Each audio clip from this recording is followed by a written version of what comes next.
నమస్తే. మరో వీడియోతో మీ ముందుకు మీ వీడియో వస్తుంది. ఇది లంగా బ్లౌజ్. ఇది వచ్చేసి లంగా బ్లౌజు క్రాప్ టాప్ లాగా.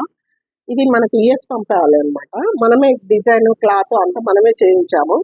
వాళ్ళకి నచ్చిన క్లాత్ వాళ్ళు వీడియో కాల్ చేసి తీసుకున్నారనమాట. వీడియో కాల్ చేసి ఇది బాగుంది తీసుకోమంటే తీసుకున్నాము. మనకు వచ్చేసి ఇది ఒక మీటర్ వచ్చేసి 2,500 దాకా పడుతుందండి.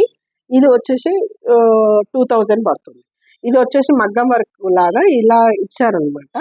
ఇది మీకు అర్థమవుతుంది కదా. కింద సేమ్ బార్డర్ వస్తుంది, పైన బార్డర్ ఉంటే బార్డర్ వేస్ట్ కాకూడదని మనం దీన్ని ఇలా డిజైన్ చేసి ఇలా లంగా బ్లౌజ్ స్టిచ్చింగ్ చేసామన్నమాట. ఇది ఈ ప్యాటర్న్ లో ఇలా చేసి ఇచ్చాము. ఆ కస్టమరే ఇంకొకటి శారీ బ్లౌజ్ సేమ్ ఆ కస్టమర్కి ఇంకో శారీ బ్లౌజు ఇలా చేసామన్నమాట. ఇది ఏంటంటే స్కాలప్ ఇచ్చి హ్యాండ్కు వర్క్ వచ్చింది స్కాలప్ లాగా. అలాగా ఫ్రంట్ నెక్, ఇది బ్యాక్ నెక్ స్కాలప్ ఇచ్చి ఈ డిజైన్ ఇలా చేసి ఇచ్చామన్నమాట. ఇది వర్క్. ఓకేనా? Thank you.